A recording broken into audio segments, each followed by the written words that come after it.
이렇게 각자 입장 차이가 극명합니다. 오늘은 이처럼 서로 입장의 차이, 생각의 차이, 가치관의 차이, 문화의 차이 등등등 결코 풀리지 않는 희대의 난제들을 준비했습니다. 시청자 여러분도 함께 들어보시죠. 이번 특종, 지구가 멸망해도 풀리지 않는 난제 19. 대답 없는 너, 모모 대 모모. 요즘은 깨톡이 일상화되다 보니 시시콜콜한 연락을 많이 주고받기도 하고 이톡, 저톡 단체 채팅방도 많아서 메시지 자체에 피로를 느끼는 분들도 많죠. 그래서 메시지를 확인하고 나중에 답해야지 했다가 잊어버리는 경우도 있고요. 나중에 한번 읽으려고 확인 자체를 미루는 경우도 있다고 합니다. 자, 두 기자님 어떤 스타일이죠? 저는 미루기도 합니다. 옆에 숫자 뜨잖아요. 안 읽은 거. 그게 많아요? 아니면 거의 없어요? 많습니다. 저는 제깍제깍 답도 잘 하고 반대네. 잘 읽는 편이에요. 저도 약간 이쪽이에요. 그러니까 저는 제 수강생 톡방인데 그거는 잘 보는데 다른 데 들어가 있는 톡방들은 돈 되는 것만 답하시겠다 이런. 오늘 정확히 이거 실제 상황인데 실제 상황이에요. 여러분 진짜 이거 실제 상황입니다, 여러분. 녹화 날 기준으로 오늘 제작진과의 회식을 잡았는데 우리가 둘한테는 얘기를 안 이게 해요. 안 했어. 왜냐면 우리는 돈을 주는 사람이 아니기 때문에. 제가 잘못했습니다. 예전에 저희가 깨톡에서 대답 대신에 하트를 남기는 것에 대한 논란을 소개한 적이 있죠. 이 문제는 더더더더 근본적인 문제예요. 대답을 이렇게 하느냐 저렇게 하느냐의 문제가 아닙니다. 메시지를 보낸 지 하루가 지났는데 상대에게 답이 없다. 그런데 이때 일십 대 안일십 뭐가 더 최악일까? 한 커뮤니티에서 제기된 희대 난제 정답 없는 갑론을박이 이어지고 있습니다. 야, 근데 이게 진짜 어렵더라고. 저는 개인적으로는 익십이 더 최악이라고 생각합니다. 그런 마음 때문에 나도. 안 읽은 척을 할 때도 있습니다. 제가 수강생 제작진은 칼답을 하잖아요. 왜냐하면 이게 어떤 경우가 있냐면 어떤 날은 우리 것만 일이 안 좋아서. 근데 안일십이 더 최악이라고 생각하는 사람이 있나? 왜냐면 일십은 근데 저는 그것도 공감해요. 보냈는데 이거 봐. 아예 내 거 보지도 않아? 그렇지. 아예 그냥 이게 문전박대당한 느낌. 저 마음인 거예요. 근데 봐봐요. 일십은 상대가 읽었다는 게 확실한 거잖아요. 확실한 거죠. 읽고 씹은 거잖아요. 근데 그게 뭔가 이게 스마트폰 메신저가 생기면서 생긴 어떤 뭐 이제 비극이라고 보는데 네. 남이 읽었는지 안 읽었는지까지 내가 알 수 있기 때문에 그러니까 발생한 그게 거잖아. 문제야. 문자 때는 이런 게 없었잖아. 그렇잖아. 예. 자, 그렇다면 친구 사이가 아니라 호감을 전제로 연락하던 썸남 썸녀 사이라면 그때는 어떨까요? 아니 그때는 일십이든 안일십이든 둘 다 문제 있는 거 아니에요? 이거는 둘 다 가망이 없다고 봐야죠. 빨리빨리 답해야지. 이 들어간 또 자체가 가망이 없다고 봐야지. 그냥 만 얘기하지 마시고. 네. 그러니까 아 그러네요. 예. 저는 많이 거칠었네요. 예, 답을 안 한다는 것 자체가 씹는다는 것 자체가 아예 문제가 너무 큰 거죠. 썸의 경우에는. 물론 바쁘면 메시지 확인이 늦어질 수도 있고 또 답장을 못할 수도 있지만요. 영원히 사라지지 않는 깨톡 창속 1. 이건 좀 슬프지 않습니까? 이거 가야 돼, 말아야 돼?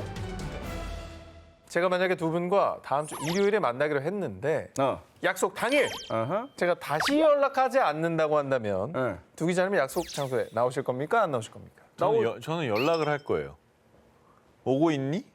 아니 물론 일반적인 상황에서 미리 확인해 보겠지. 근데 이제 그런 걸 안 했다고 친다면 안 했어도 나가요. 그냥 나가요. 네. 자, 그래 두 기자님은 모두 간다고 이제 해주셨는데 네. 일주일 후에 만나기로 했어요. 어. 근데 당일에 연락이 없을 경우에 약속 장소에 간다 대 약속 장소에 안 간다. 요 문제로 온라인에선 뜨거운 논쟁이 일었습니다. 이게 왜 문제야? 자, 먼저 약속 장소에 간다라는 입장은요. 약속했다는 게 중요하다. 만나기로 했으니까 시간 맞춰 기다리면 되는 거 아니야? 라면서 이 약속에 대한 의미를 강조했는데요. 반면 약속 장소에 안 간다라는 입장은 난 연락 없길래 잊었거나 취소된 줄 알았지. 일주일이나 지났는데 당일에 다시 연락 정도 해주는 게 예의 아니야? 이런 반응을 보였습니다. 아, 네가 하지. 예, 반대로 저렇다면 자기가 연락을 하면 되죠. 근데 20대 친구들한테 물어봤더니 그 얘기를 하더라고요. 우리가 20대 때는 카톡이니 핸드폰이니 없었어요. 그러니까 당연히 약속을 잡았으면 그냥 연락이 없어도 가는 게 당연한 거. 그래. 연락이 그렇게 잘 되던 시대가 아니었으니까. 일요일 저녁 독수리 약국 앞에 뭐 이렇게 해서 그러면 그냥 가는 건데 요즘 세대들은 이게 언제든지 손에 핸드폰이 있는 세대잖아요. 그러니까 당연히 연락을 한다고 생각을 하더라고요. 아 그렇게 생각할 수도 있겠다. 연락이 너무 편해지니까. 너무 편해졌기 때문에. 오늘도 연락 안 했으면 그냥 안 보는 거구나. 옛날에 그제 하염없이 기다린 적도 있었죠. 아, 그럼. 나는 그건 어때요? 토요일 날 뭐 저녁쯤에 보기로 했어. 장소 안 정했어. 당일 아침에 연락 안 와. 그럼 어떻게 하실 거예요? 네가 해. 그렇지. 그거는 이제 아니 이게 왜 논란이 돼? 아니, 토요일 저녁이라는 장소를 안 시간은 내가 정했다니까. 비워둔 거잖아요. 그렇지 않아? 비워둔 거잖아. 그러니까 확인을 해야지. 안 간다 입장에서는 당일날 연락이 없길래 취소된 줄 알았지라는 추측이잖아요. 추측이 들어가죠. 네. 이건 추측이잖아. 네. 근데 간다 쪽은 팩트잖아요. 약속이 약속을 된 건 했다. 확실하다. 왜 자기 마음대로 추측을 하고 안 나오냐고. 사실 저도 세대가 비슷하니까. 아 이게 왜 세대야? 저도 그러니까 가거든요. 이게 우리 세대는 가요. 저도 무조건 가는데 이게 나 그러면 안 갈래. MZ니까. 그러니까 이래서 어떤 문제가 MG. 있냐면 네. 안 나온 사람이 있으면 나온 사람이 안 나온 사람한테 약속했는데 왜 안 와 하고 화내는 거고 안 나온 사람은 야 연락 없으니까 깨진 줄 알았지. 추측이잖아. 그러니까 전 기자는 어쩔 수 없이 우리 세대야 자꾸 절로 붙지 마. 나 안 가요. 아유 참. 난 취소된 줄 알았지. 아유 참 정말. 약속을 나가야 하는지 말아야 하는지 약속 성사의 유무를 다투는 일생일대 난제. 누구는 약속이 성사된 줄 알고 누구는 약속이 불발됐다고 생각하는 이 아이는 미리 확실하게 약속을 정했다고 생각하는 확신파가 있다면 다 정했어도 당일까지 한 번 더 확인을 해야 된다는 재확신파. 이 포인트가 다른 데서 확신이 생기면서 발생한 난제 같은데요. 이거 뭐 괜히 헷갈려하지 말고 그냥 나갈까 말까 고민되면 물어보면 됩니다. 야 우리 오늘 보는 거 맞지? 이거 하나면 돼요.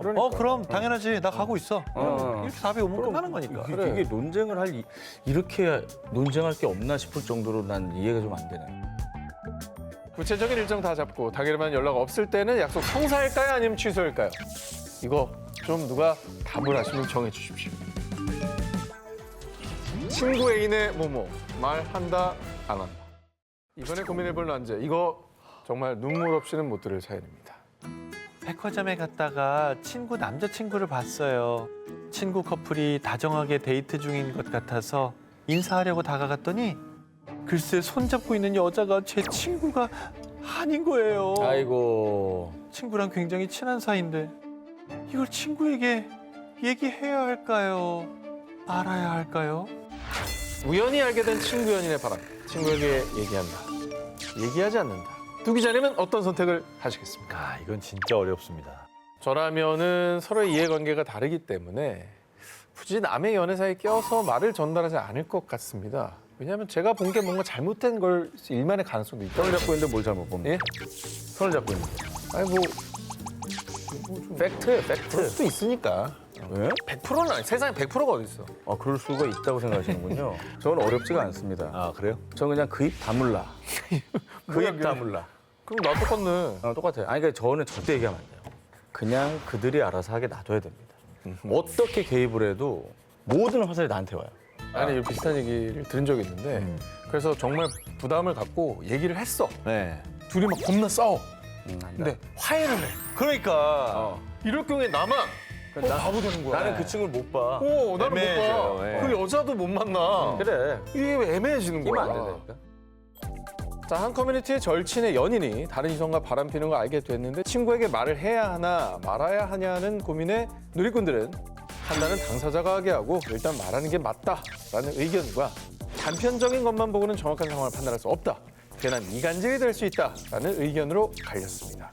그렇다면 만약 결혼한 친구의 배우자가 불륜인 걸 알았을 때는 어떻게 대처를 해야 될까요? 이거는 더 신중해야죠. 나는 그 친구랑 술 한잔 할 것 같아요. 그래서 이혼을 거의 해야 될 것 같은 상황이면 말씀하시려는 겁니까? 안 합니다. 그럼 씨 왜 만나요? 예? 그럼 왜 만나? 미리 이제 보듬어 주는 거죠. 근데 만약에 진짜 막 현장을 거의 다 본 거야. 내 눈앞에서 그러고 있어. 손잡고 막 뭐 포옹하고 있어. 어, 근데 남의 배우자야. 어. 친한 사람에. 그럼 어떻게 할 거야? 이러고 가죠. 진짜로. 난 진짜 못 본 채. 절대 얘기 안 해. 저는 또 어려워. 그런 경우도 있어요. 어떤 친구는 배우자가 바람 피는 걸 나중에 알았거든요. 근데 그 주변에 친구들이 많이 알았던 거예요. 엄청난 배신감을 느낀. 그렇지. 배신감을 느껴도 어쩔 수 없어요, 이건. 그건 개입 안 하는 게 맞다고 봐요. 어허. 누군가의 인생에 진짜 크게 개입하는 문제라서 아이고, 안 돼, 안 쉽지가 돼. 않습니다. 내가 결정할 문제가 아니야. 우연히 알게 된 친구, 연인 혹은 배우자의 바람. 이를 전하는 게 사람에 따라 약이 될 수도 독이 될 수도 있습니다. 과연 나였다면, 과연 내 친구라면 어떤 쪽을 원할지.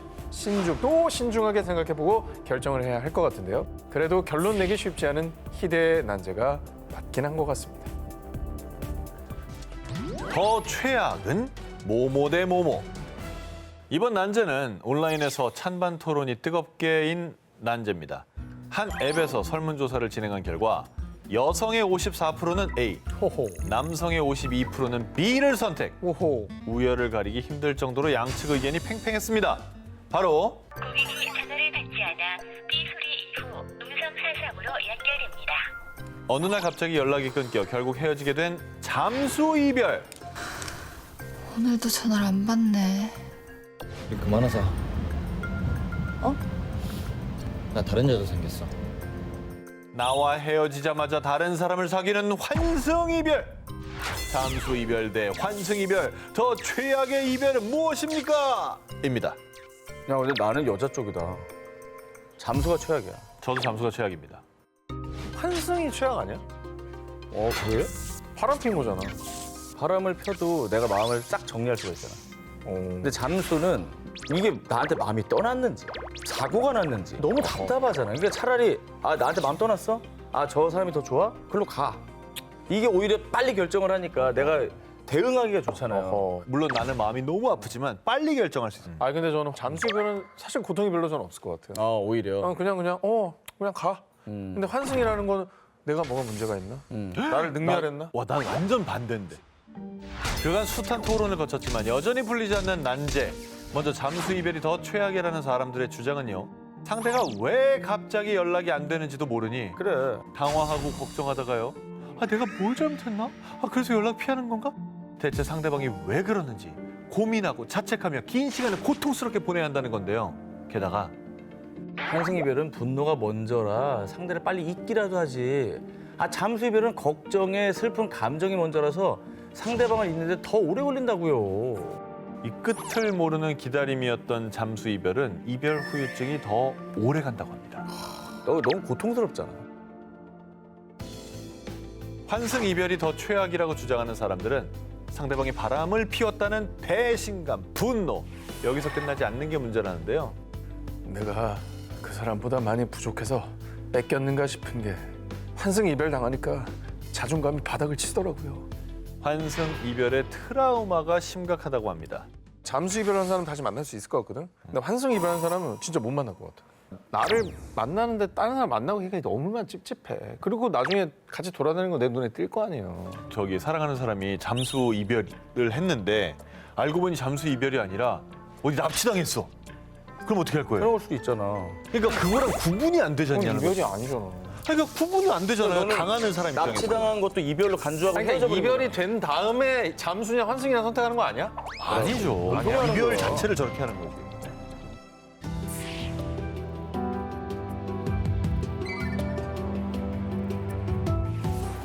치킨 2,000원 할인의 기준은 애인의 전 연애 기간. 이번 난제 한 온라인 커뮤니티에 올라와 수많은 누리꾼이 갑론을박을 펼쳤음에도 여전히 결론이 안 난 진정한 난제 중의 난제입니다. 심지어 이 문제로 진상 논란까지 있었는데요. 자, 여러분의 생각은 어떤지 한번 들어보시기 바랍니다. A씨는 한 치킨집에서 치킨 2마리를 포장 주문한 뒤 직접 가지러 갔습니다. 그런데 치킨 값을 결제하기 전에 손님 A씨와 치킨집 사장님 B씨가 서로 얼굴을 붉히며 언쟁을 하게 된 이유가 있었습니다. 아니 사장님 포장 시 2,000원 할인이라면서요. 2마리 시켰으면 총 4,000원 할인해 주셔야 되는 거 아니에요? 그건 손님 생각이고요. 주문당 총 2,000원 할인이 맞죠. 치킨 포장 시 2,000원 할인이라는 전제. 자, 여기서 마리당 2,000원 할인이다 대 주문당 총 2,000원 할인이다. 두 기자님의 의견은 어떻습니까? 전 주문당이 맞죠. 저도 주문당이 맞다고 봅니다. 왜냐면 저 할인의 기준은 배송 기사한테 그래. 주는 돈을 빼주는 거거든요. 5마리는 10,000원 깎아줘야 돼. 친구가 2명이 왔어. 각자 한 마리 시켰어. 그러면 총 4,000원 할인 받을 수 있는 거예요? 친구 아닌 척 해야죠. 이거 드세요? 누구세요? 이게 맛있더라고요, 이게. 아니 따로 결제해서 따로 가져가면 뭐 그거는 따로 할인해 주는 게 맞을 것 따로니까, 같아요. 그럼. 자, 이렇게 할인은 할인인데 치킨 마리당이냐 주문당이냐 가장 중요한 전제가 쏙 빠져 있어서 손님 입장, 사장님 입장 따라 의견이 갈렸는데요. 자, 먼저 손님의 편을 든 누리꾼들은요. 손님 말도 틀린 건 없네. 만약 한 마리 먼저 산 뒤에 돌아서 또 한 마리를 더 시키면 결국 한 마리당 2,000원씩 총 4,000원 할인해 주는 게 맞긴 하겠죠. 이런 의견. 2마리 시키면 사장도 더 이득인 건데 단골 손님 만든다는 생각으로 그냥 기분 좋게 할인해 주지 라며 사장님의 대처에 아쉬움을 남기기도 했습니다. 반면 사장님의 편을 든 누리꾼들은요. 포장 시 2,000원 할인이면 배달비를 빼준단 말입니다. 그렇지. 반대로 배달시켰을 때 2마리 시켰다고 배달비가 더블되지는 않잖아요. 딱 나랑 똑같네. 사장님이 합리적인 주장을 한 거라고 봅니다. 저기 마리당이면은 반마리 시키면은 저기 1,000원만 1,000원 깎아줘야 할인. 돼. 그러니까 이상해. 그 닭날개만 시켜 500원만 깎아줘. 이거 뭐냐고 그게 도대체. 근데 어쨌거나 논쟁에서는 사장님이 현명하게 행동하시려면 그냥 2,000원 빼주고 근데 이번에는 오해가 있으니까 이렇게 해드리지만 그 앞으로는 이건 주문당입니다라고 선을 한번 그어주는 게 낫지 않나 싶어요. 마리당 할인이냐 주문당 할인이냐 여러분의 의견은 어떤가요? 이번엔 조 기자님이 결혼 전 미혼이라 생각하시고 답변을 해주시기 바랍니다. 한 사람과 장기 연애한 사람 대 여러 사람과 짧게 만났던 사람 소개팅을 한다면 두 사람 중에 누구를 만나시겠습니까? 장기 연애? 왜요? 찐득하게 한 사람 오래 만나는 사람은 뭔가 그래도 상대방에 대한 배려와 참을성이 좀 있는 사람이다라는. 아 그렇게 생각을 해요? 저는 둘 중에 하나라면 단타입니다. 왜요? 누군가와의 찐득한 추억이 있는 게 더 싫어요. 이게 갈리는 거야. 내 연인의 과거 연애 경험. 이게 또 연인들 사이의 희대 난제라고 합니다. 좀 더 구체적으로 다시 묻겠습니다. 한 사람과 10년간 장기 연애한 연인. 아니면 10명과 6개월 이내 단기 연애한 연인. 어느 쪽이 나을까요? 전 단타요. 나 좀 이래도 10년이. 과거가 없는 사람은 어딨어? 저는 괜찮아요. 과거는 과거일 뿐.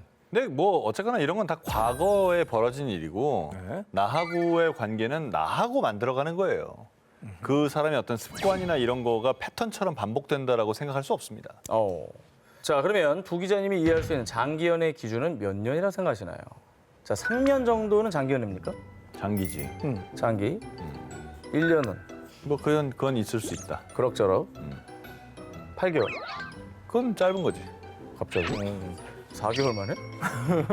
그러니까 1년 미만은 다 짧다고 봐요. 1년 저는 미만 한 짧다. 기준이 2년인 것 같아요. 2년이 장기다. 1년 반은 좀 약간 좀 아쉽다. 자, 그러면 이해할 수 있는 과거의 교제 횟수는요? 그건 뭐 이거는 사람 나이에 따라가는 거라서. 상관없는 거 같아요. 그 뭐 저 우연한 기회에 생각보다 많다는 걸 알게 된 거예요. 그러니까 생각보다 많은지 어쩐지가 나한테 별 관심이 그걸 없어. 알게 됐어. 그러니까 30번이어도 난 별로 상관없을 것 같아. 자, 이렇게 장기 연애 기간, 교제 횟수에 따라서도 의견이 갈리니 이게 뭐 답이 있겠습니까? 연애 문제말로 정답이 존재하지 않는, 결코 풀리지 않는 최고의 난제가 아닐까 싶습니다.